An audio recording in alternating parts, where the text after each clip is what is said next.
ذکر آتا ہے تو غفلت ختم ہو جاتی ہے، دین آئے گا تو بے دینی ختم ہو جائے گی، طریقے آئیں گے تو رواج ختم ہو جائیں گے۔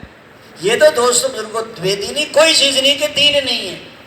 اس لیے ہر زمانے میں انبیاء کرام نے محنت کی ہے، لوگوں کے پاس خود چل کر جاتے تھے، ایک ایک کو سمجھاتے تھے، وہ لوگوں جہاں سے تمہیں زندگی کا بننا نظر آتا ہے یہاں سے زندگی نہیں بنے گی، زندگی اللہ بناتے ہیں، اور حضرت محمد صلی اللہ علیہ وسلم کے طریقوں پر زندگی بنے گی۔ یقین بدل جائیں، طریقے بدل جائیں۔ حضرات صحابہ کرام، دوستو بزرگوں بھائیوں، ساری دنیا کو اللہ تعالیٰ نے کوئی امام بنا دیا، وہ دین کی محنت کرتے کرتے ساری دنیا کے امام بن گئی، اور آج دنیا کی محنت کرتے کرتے کہاں پہنچ گئے ہم؟ اللہ تعالیٰ نے کیسر و کسریٰ کی حکومتوں کو توڑ کر ان کے پاؤں میں لا کے ڈال دی، ان کی شہزادیاں ان کی باندیاں بنی ہیں، ان کے شہزادے ان کے غلام بنے ہیں، اور ان کے تاج و تخت ان کے پاؤں میں آئے ہیں۔ اس لیے فرمایا محنت بدلنی ہوگی، یقین بدلنے ہوں گے، حضور پاک صلی اللہ علیہ وسلم والی زندگی، حضور والی فکر، وہ محنت۔ ورنہ دوستو یہ زندگی، آدمی جب غلط محنت کرتا ہے ایمان بگڑ جاتے ہیں، پھر دنیا کی زندگی بھی آخرت بھی بگڑتی ہے آدمی۔ اس لیے ایمان والو، موت سے پہلے پہلے موت کی تیاری کر لو۔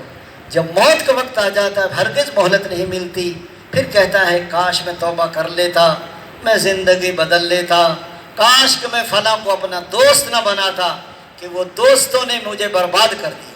پھر آدمی کہ اللہ میں نے دیکھ لیا، میں نے سن لیا، اے اللہ ایک دفعہ دنیا میں بھیج دے، کبھی غلط کام نہیں کروں۔ فرمایا موقع جا چکا، تیر سے نکل چکا، کمان سے تھی، اب نہیں۔ آدمی کہے گا کاش کہ میں پیدا ہی نہ ہوتا، اور کاش میں قبر۔ حضرت ابو بکر رضی اللہ عنہ جن کے جنتی ہونے میں شک نہیں ہے، فرمایا کاش کہ میری ماں نے مجھے جنا ہی نہ ہوتا، اور کاش کہ میں تنکا ہوتا، اور کاش۔ حضرت عائشہ فرماتے ہیں کاش کہ میں پیدا ہی نہ ہوتا، اور کاش میں مٹی کا ڈلا۔ جن کے جنتی ہونے میں شک نہیں ہے۔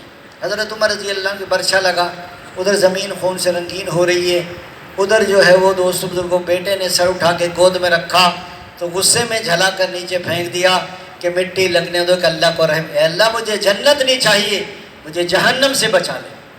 قیامت کے دن دوست بزرگوں بھائیوں یہ اعلان ہوگا آج فلاں بن فلاں کا بیٹا ناکام ہو، جب اس کے ہاتھ میں ملے گا اعمال نامہ، پھر کے الٹے ہاتھ میں، اور صحن میں جہنم ہوگی۔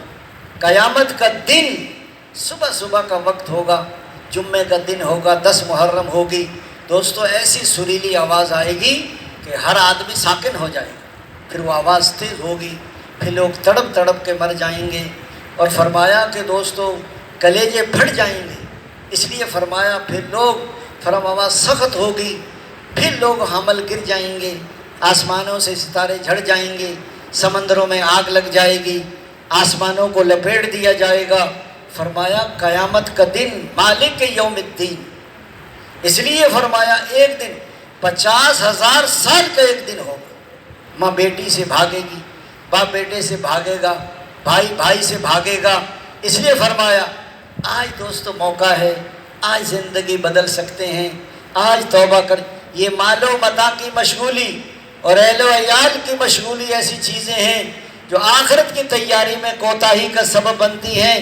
پھر آدمی سے حضرت شیخ لکھتے ہیں موت سے پہلے موت کی تیاری کرو۔ حضرت شیخ